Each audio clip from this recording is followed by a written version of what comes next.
Municipal, à minuit, fin de la campagne pour le premier tour. Social, Christian Belac reçoit Georges Segui pour la première fois. Nice, double enquête administrative sur l'évasion de Spaggiari. Washington, les otages sont libres, le chef du commando aussi.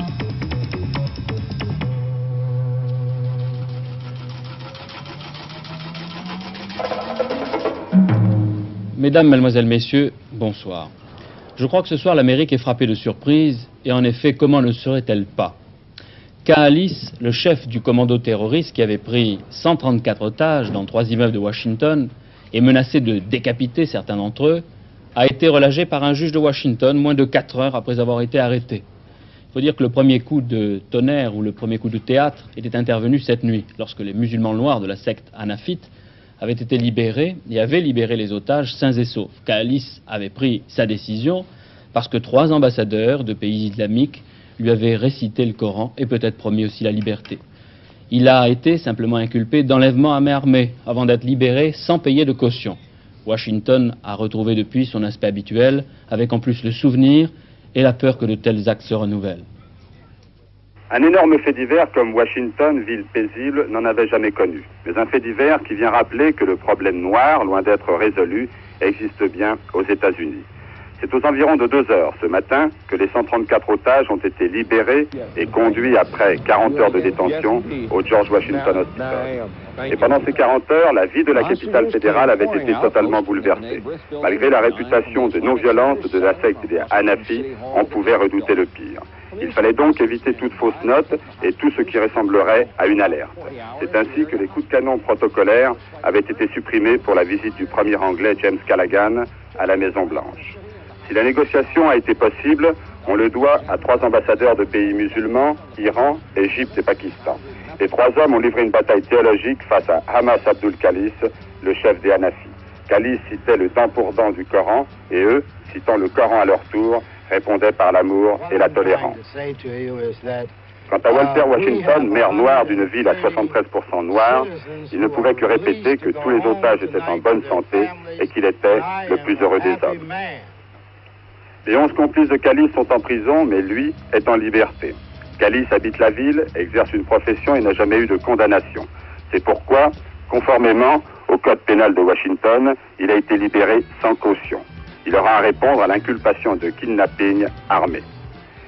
Les motivations de cette affaire peuvent avoir une résonance politique, puisque un des 3 immeubles assaillis était celui du Bnei Brit, une très forte organisation juive d'entre elles.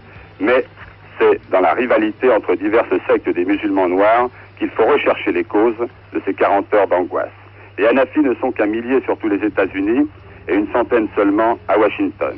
La famille Tammuz Abdul Khalis, dont 7 enfants avaient été massacrés il y a 4 ans dans des conditions horribles. C'est pourquoi on pouvait redouter le pire. Je ne sais pas si c'est l'approche du printemps, mais décidément les détenus ont soif de grand air en ce moment. 6 prisonniers se sont évadés cette nuit de la centrale d'Eekhof, en Meurthe-et-Moselle. 2 d'entre eux ont été repris quelques heures plus tard d'ailleurs. Albert Spaggiari, lui, court toujours. Il a à ses trousses un millier de policiers de Nice et de sa région, mais il semble qu'ils auront du mal à retrouver sa trace. L'évasion spectaculaire du chef des égoutiers de Nice avait été soigneusement préparée. Le ministre de la Justice et le ministre d'État, ministre de l'Intérieur, ont chacun envoyé les inspecteurs pour s'assurer sur place qu'il n'y a pas eu de négligence. L'envoyé spécial de Michel Poniatowski n'a pas encore tout à fait terminé son enquête. Probablement, il aura terminé demain soir. Mais il semble déjà que du côté de la police, au moins, toutes les précautions avaient été prises. Le jour de l'évasion, 13 gardiens étaient à côté de Spaggiari pendant son transfert. Après, voici le chemin que Spaggiari a suivi pour s'évader à Nice.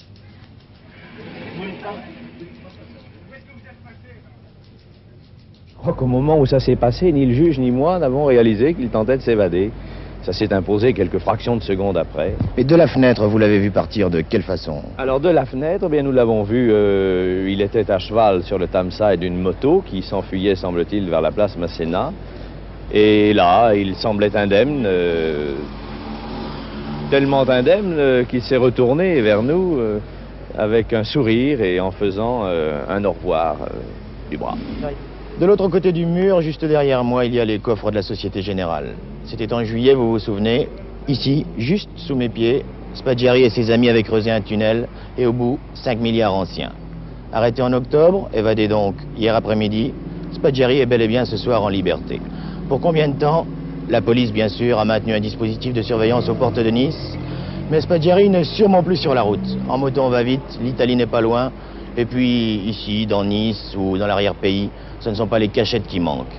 Il faudra donc remonter les filières de ces fameux amis dont tout le monde parle. Les connivences, les complicités. Ici à Nice, certains l'appellent la catena. Car la chaîne pourrait aboutir en Italie, chez les gens d'extrême droite, ou bien sur la mafia. Déjeuner à la popote, fanfare, honneur militaire pour Valéry Giscard d'Estaing. Le président de la République visitait ce matin l'école des officiers de la gendarmerie nationale à Melun. Le chef de l'État a rendu hommage à l'une des plus vieilles institutions de la République, unique au monde et présente dans les coins les plus reculés du pays.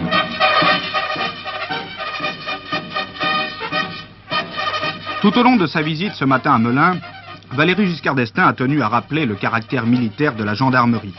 Pour le chef de l'État, gendarmerie est synonyme de disponibilité 24 heures sur 24, discipline et dévouement. Et tout cela pour un seul objectif, assurer la sécurité des Français. C'est ainsi qu'à plusieurs reprises, le président de la République s'est intéressé à l'application des techniques utilisées par les gendarmes pour la surveillance, la recherche des criminels, le sauvetage en mer, la spéléologie, etc.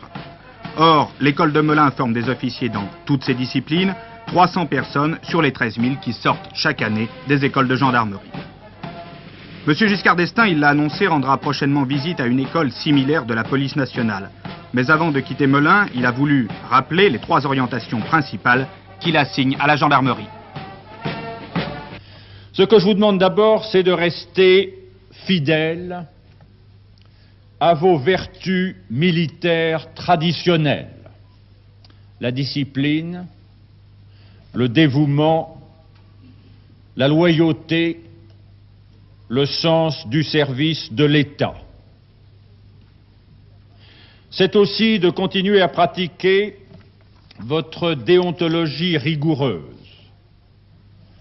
Action en uniforme qui exclut toute mission occulte. Non-intrusion dans les querelles politiques.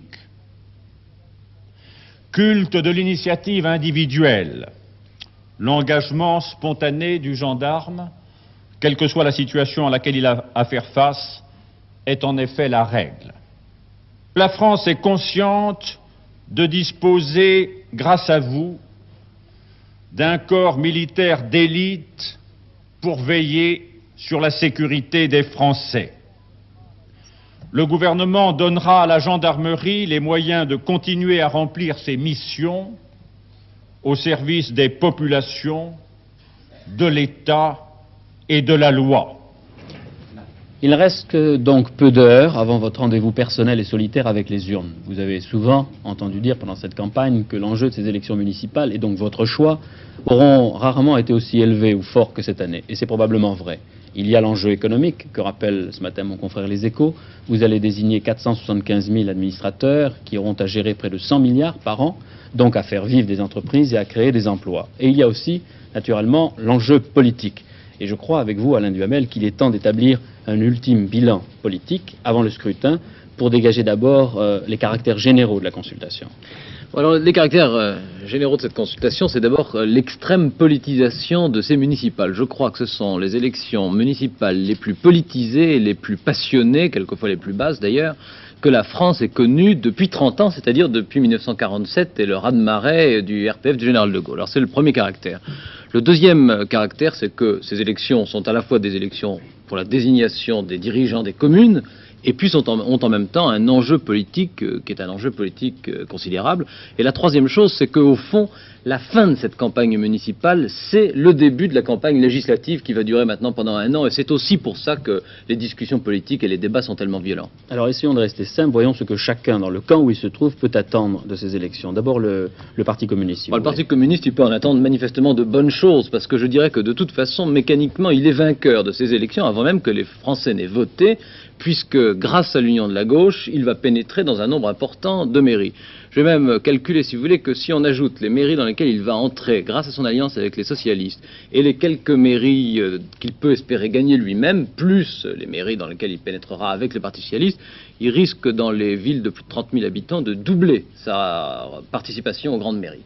Est-ce que chacun va profiter de la même façon de cet accord, puisqu'apparemment il y aura aussi des primaires à gauche?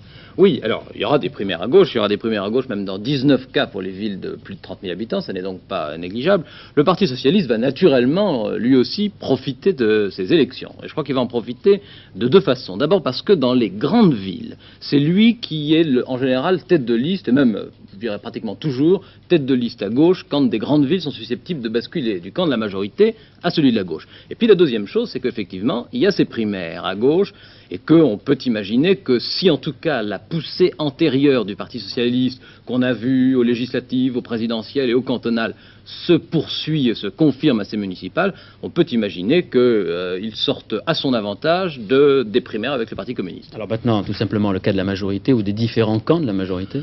Oui, alors la majorité, je dirais qu'elle aussi a ses primaires, elle en a pratiquement autant que la gauche, puisque dans les villes de plus de 30 000 habitants, la gauche en a 19 et que la majorité en a 17, vous voyez que c'est le même ordre de grandeur. Mais enfin, il est évident que dans la majorité, les choses se sont surtout focalisées autour du cas de Paris, qui est, si j'ose dire, exemplaire, puisque ça a provoqué une énorme passion.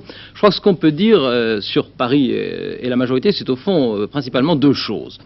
La première, c'est que la situation aujourd'hui reste extraordinairement ouverte et que, à moins de 48 heures du scrutin, on sait que la gauche est à peu près sûre d'emporter 5 secteurs sur 18, on sait que la majorité est à peu près sûre d'en emporter 8, et puis il en reste 5 dans lesquels tout est possible. Alors la deuxième chose, c'est que les deux grandes familles de la majorité, famille des Unis en l'occurrence, sont pratiquement à égalité de chance. Et je ne dis pas ça à cause de François Giroud, mais le 15e arrondissement va être celui qui, au premier tour, sera l'arrondissement phare.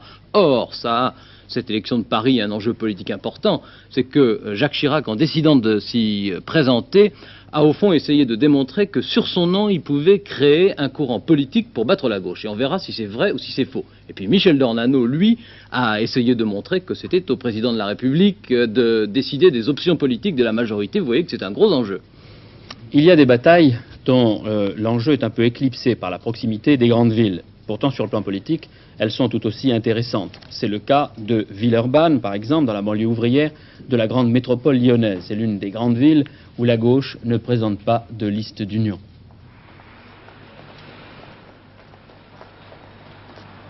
Villeurbanne, 120 000 habitants, souffre dans son amour-propre d'être une enclave dans la cité lyonnaise. À vivre à l'ombre de Lyon, les Villeurbanais ont parfois le sentiment d'en être le déversoir. On construit à Villeurbanne, c'est vrai, mais les résidences donnent souvent l'impression de cité dortoir. L'université est installée sur le sol de Villeurbanne, comme le TNP, mais dit-on, les facs et le théâtre, c'est une affaire de Lyonnais. Jusqu'aux transports en commun, les bus, les tramways sillonnent la ville du matin au soir, d'est en ouest. Toutes les lignes convergent vers Lyon, alors se déplacer du nord au sud est une petite expédition. C'est la toile de fond sur laquelle se présentent les candidats. Le député-maire sortant, Étienne Gagnère, 71 ans, siège à la mairie depuis 1947. D'abord avec le soutien de la SFIO, aujourd'hui avec celui des formations de la majorité. Oh, sur place. Très bien, très bien, très bien. Bon après-midi. Merci. À qui lui parle politique, Étienne Gagnère répond bilan de gestion. Sous notre direction, dit-il, la ville s'est équipée et modernisée, sans en faire le sarcelle de Lyon. Les vieux quartiers insalubres disparaissent au profit de constructions nouvelles et le relogement de la population s'effectue de façon satisfaisante. Craint-il ses adversaires? Il répond que non. Pas même Charles Hernu, le socialiste, qui fait une campagne spectaculaire contre les réalisations de l'équipe sortante. Et alors là, on a une vieille auberge du XVIIIe siècle, vieux quartier qui va être transféré, rasé et transféré ailleurs. Charles Hernu attaque sur sa droite. Il se garde aussi sur sa gauche. Sa candidature, dénoncée comme un parachutage, est ressentie par le Parti communiste comme une violation de territoire. Faux, affirment les socialistes. Hernu a vécu à Villeurbanne. Il est l'ami de François Mitterrand, qui a obtenu ici 54% des voix au présidentiel de 1974. C'est lui qui a donc le plus de chance de battre la droite. Alors, les socialistes iront seuls à la bataille et se mesureront à une liste communiste dans une primaire que chacun souhaitait éviter jusqu'à la date limite de dépôt des candidatures, vendredi dernier à minuit. Nous attendons la réponse des socialistes jusqu'à demain soir. S'ils veulent prendre leur place comme on leur le propose, bien là, ça doit marcher. À l'argumentation socialiste, le communiste René Desgrands oppose des chiffres. 25 années de présence et d'action militante à Villeurbanne, des résultats électoraux aux législatives, puis aux cantonales qui l'ont placé nettement devant ses adversaires socialistes. Alors, conclut-il, le respect de l'accord de la gauche consistait à nous donner la tête de la liste. Face à la gauche divisée et à la liste gagnère, deux autres prétendants, Raymond Bardy, conseiller sortant, et les amis de Michel Jaubert, candidat du mouvement des démocrates. Ils complètent l'éventail offert aux électeurs pour un scrutin dont le moindre enjeu n'est pas la distribution des sièges à la communauté urbaine de Lyon. Les Lyonnais y seront moins nombreux dans le prochain conseil. La gauche qui s'attend à progresser espère, sinon y imposer ses vues, au moins y être plus influente que par le passé.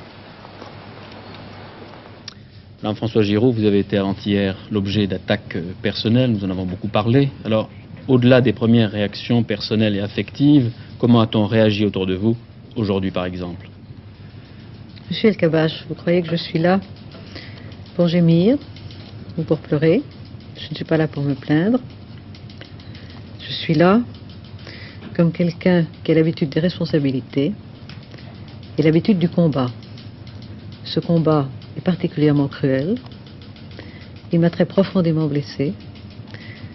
Mais ça n'a aucune importance, les blessures personnelles. Ce qui compte, en effet, vous l'avez dit, ce sont les réactions.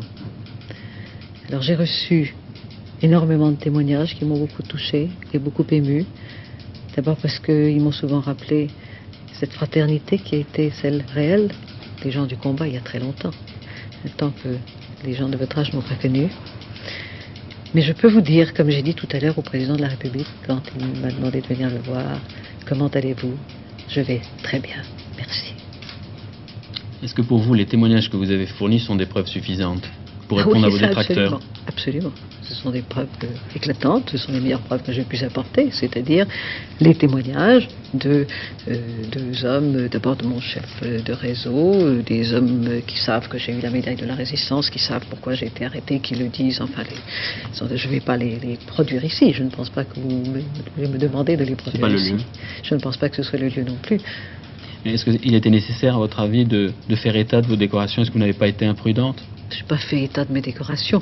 Il y a 20 ans, ou je ne sais combien de temps, que dans toutes mes biographies figure sur médaille de la Résistance. Quelle imprudence y a-t-il à faire mention d'une décoration? Je suis profondément... je ne veux pas m'indigner. Je suis résolue à ne pas m'indigner et à rester là dans toute cette affaire parfaitement calme. Mais je voudrais vous dire quelque chose. Peu importe vraiment, cette affaire me dépasse complètement. Ce qui est très grave, mais très grave, et ce qui vraiment me fait peur, ce sont les méthodes qui sont employées. Ces méthodes, aujourd'hui, elles se tournent contre moi. Mais encore une fois, ce n'est pas moi qui compte. Mais demain, ce sera contre vous, monsieur El-Kabach. On dira, tiens, vous nous gênez là où vous êtes. Vous êtes l'adversaire. Parce qu'il se trouve que je suis l'adversaire. Je suis très flatté d'ailleurs d'être l'adversaire. On dira, vous êtes l'adversaire. Dites-moi, en 1945, on vous a vu, vous n'avez pas renversé quelqu'un en voiture. Mais si, bien sûr. Et il y a 12 témoins. Et puis on se débarrassera de monsieur El-Kabach. Et chaque Français, dans sa vie, dans son travail, peut être un jour atteint par ce type de méthode. Pardon. Et je dis que si on laisse ces méthodes se répandre en France, si on les accepte, ou que si on est assez aveugle pour ne pas voir à quoi elles conduisent, alors oui, j'aurais peur. Vos adversaires ont parlé, Madame François Giroud, de souci de la vérité. Au-delà de tout cela, est-ce que vous savez mieux maintenant qui les inspire et ce qui les inspire? Je le sais. Permettez-moi de ne pas le dire aujourd'hui. Nous sommes dans une campagne électorale et je pense qu'il serait parfaitement indécent que je me serve de l'audience que vous me donnez à des fins personnelles. Vous faites partie de la majorité présidentielle. Est-ce que l'entente politique reste possible encore entre vous et les gaullistes, si la question se pose? Moi personnellement, je n'existe pas. L'entente entre les partis de la majorité peut certainement exister. Est-ce que vous oublierez? Est-ce qu'on peut oublier? Est-ce que vous recommencerez, à faire campagne? Je n'oublierai jamais ce qui s'est passé maintenant, jamais. Mais cela me donne plutôt envie de me battre que le contraire. Vous pensez qu'on peut réconcilier la majorité parce qu'à travers vous, d'autres ont été touchés à partir des témoignages que l'on peut lire? Je crois en effet qu'il y a beaucoup de Français qui ont été touchés. Je crois que les Français n'aiment pas la calomnie. Qu'ils soient avec moi ou contre moi, peu importe. Mais encore une fois, je voudrais vraiment dépasser mon cas personnel. Je crois, je vous le répète, que les Français n'aiment pas la calomnie et même qu'ils ont horreur d'un certain nombre de moyens qu'on peut employer. Et alors, à votre avis, aujourd'hui, après avoir réfléchi, qu'est-ce qui pourra arrêter ce type de menace ou de chantage ou d'opération? Vous ne voulez pas que je vous réponde ma victoire? Non, c'est pas le Alors, sens de ma question. Quel est le sens de votre question? Quel type d'action politique peut-on utiliser pour empêcher que se développe ce type de campagne de caractère personnel et de coups bas? Ce sont les électeurs qui peuvent le faire, c'est la démocratie, et c'est le respect de la démocratie. Ma dernière question, vous n'aviez jamais participé à une campagne électorale. Est-ce que vous pensiez que ça allait être aussi cruel, aussi dur? Est-ce qu'encore une fois, vous vous présenterez peut-être à des législatives? Cruel, oui. Dur, oui. Ignoble, non. Je ne le savais pas. Je vous remercie. À minuit, avec la fin de la campagne pour le premier tour, ce sera le cessez-le-feu dans la guerre des affiches. Et vous l'avez sans doute remarqué. Les candidats ont dépensé des fortunes pour que les électeurs se familiarisent avec leurs portraits ou leurs slogans. Dans la capitale, l'affichage sauvage a pris de telles proportions que le préfet de Paris, M. Jean Tolel, s'en est ému. La propreté de Paris est l'un des objectifs de tous les candidats, a-t-il dit. S'il le faut, je serai sévère afin que les règles de l'affichage électoral soient respectées. Il en est temps. Regardez. Le règlement officieux de l'affichage électoral est simple. Article 1er, plus il y en a, mieux c'est. Article 2, le dernier qui a collé son affiche sur celle des autres a gagné, voilà ce que cela donne. Jamais la qualité, l'esthétique des affiches n'atténuera l'impression désastreuse provoquée par la quantité. Et si depuis quelque temps les candidats utilisent l'arme de la séduction graphique, c'est pour mieux nous proposer une idée, un homme ou un parti, comme on le ferait pour un simple bien de consommation. Chaque liste fait des efforts en ce sens, c'est nouveau. Là, par exemple, nous avons trouvé dans un manuel d'histoire de la Révolution française, qui est un épisode majeur de la vie des Français, de leur culture, l'idée de l'arbre de la liberté. Alors ce n'est pas l'arbre qui peint en vert une mauvaise politique, c'est l'arbre qui exprime les espoirs des Français, avec le tricolore et le rouge, qui sont les deux couleurs que nous marions. Mais justement, ces couleurs, comment sont-elles choisies? Est-ce qu'il y a des professionnels de la publicité qui s'en occupent ici? Des professionnels de la publicité, des professionnels de la diffusion des idées, de la communication. Il faut parler avec les gens. Nous présentons le candidat dans la formule la plus simple possible et son nom ou un message très simple. Nous essayons de faire des affiches qui sont perçues. Et pour être perçu, bien des fois, faire un format un peu plus grand que la coutume, cela permet d'attirer l'attention et donc de faire passer notre image et notre message. Je crois qu'en politique, vous savez, il ne faut pas chercher des choses extraordinaires, il faut être simple, il faut être serein, il faut être calme, il faut être classique. Les affiches que vous voyez, eh bien, elles sont simples, mais elles sont claires. Elles montrent que dans chaque secteur, il y a une tête de liste liée à Jacques Chirac et sur le fond de l'affiche, on voit bien les idées essentielles qui montrent bien le caractère de cet arrondissement. À mon sens, elles sont efficaces et elles sont simples. Elles doivent d'une part être agréables, attirer l'œil. Elles doivent d'autre part exprimer des idées. Justement, avez-vous fait un effort cette année du point de vue esthétique? Je crois que nous avons fait un effort. Les citoyens, les citoyennes en jugeront. Quelques affiches seulement, agréables à regarder, placées uniquement dans des emplacements autorisés, cette campagne électorale idéale n'existe pas. C'est pourtant notre souhait, affirment en chœur tous les candidats. Mais comment empêcher nos militants d'agir, c'est-à-dire d'afficher n'importe où? À la question « Après la campagne, allez-vous faire nettoyer tout cela ?», le « oui bien sûr » est touchant d'unanimité. Certains responsables vont même jusqu'à dire « Nous acceptons de coller des affiches seulement dans les endroits autorisés, à une condition, c'est que les autres en fassent autant. » Mais voilà, avec « fais ce que je dis mais ne fais pas ce que je fais », le cercle vicieux de l'affichage sauvage n'est pas prêt d'être brisé. Et pourtant, les résultats sont pratiquement nuls, affirme un professionnel de l'affichage. Ils s'annulent certainement, et on peut même se demander s'il n'y a pas une forme de non-réceptivité de la masse des gens, parce que ça va plus à l'encontre d'un candidat, je crois, pour son image de marque, qu'autre chose. À force de voir la ville de Paris à l'heure actuelle enlaidie et salie par toutes ces affiches politiques, je ne suis pas sûr que le but soit toujours atteint. Malheureusement, les candidats préfèrent croire les spécialistes du marketing politique qui accordent une certaine efficacité à l'affichage électoral, un gain de voix pouvant aller de 1 à 2%. C'est peu, mais souvent suffisant en démocratie pour faire la différence. L'importance de l'enjeu justifierait donc ce gâchis. Le ministre du Travail, M. Christian Belac, et le secrétaire général de la CGT ne s'étaient jamais rencontrés. C'est maintenant chose faite. Pendant 2 heures, ce matin, ils ont parlé de tous les problèmes principaux sociaux du moment. Dans cette prise de contact, on a voulu voir un dégel, la reprise du dialogue social. En fait, il est bien difficile ce soir de savoir si les relations entre le gouvernement et la CGT ont fait quelques progrès. Georges Segui considère qu'il n'a reçu aucune réponse. Nous sommes venus avec la volonté sincère de débloquer la situation, de dégeler ce que l'on appelle les relations sociales. À cet effet, nous avons fait une série de propositions au ministre du Travail, et en particulier 2 propositions importantes dont je suis sûr qu'elles pourraient être approuvées par les autres organisations syndicales représentatives. La réunion de la Commission supérieure des conventions collectives pour discuter de l'augmentation du SMIC et de l'indice des prix, la réunion du Comité supérieur de l'emploi pour discuter de l'ensemble du problème du chômage et prendre tout de suite la décision de reconnaître aux travailleurs le droit de partir en retraite à 60 ans. Le ministre n'a même pas pris l'engagement de répondre à ces 2 propositions. Il va sans dire que la réponse que nous recevrons du gouvernement à ces propositions précises conditionnera dans une large mesure la suite d'une telle rencontre. Comment interprétez-vous le choix de la date de cette réunion entre la CGT et le ministre du Travail à 2 jours d'élection municipale? Ce n'est pas nous qui l'avons proposé, c'est le ministre du Travail.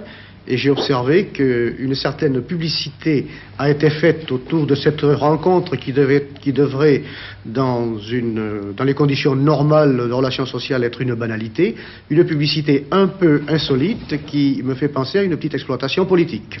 Pour M. Georges Segui, le ministre du Travail ne semble guère avoir de prérogatives et encore moins de pouvoir pour négocier. M. Christian Belac voit cette réunion d'un autre œil. Pour lui, la discussion n'a pas été inutile. D'ailleurs, le dialogue est loin d'être rompu. Je peux vous dire que pendant plus de 2 heures, nous avons abordé des problèmes importants.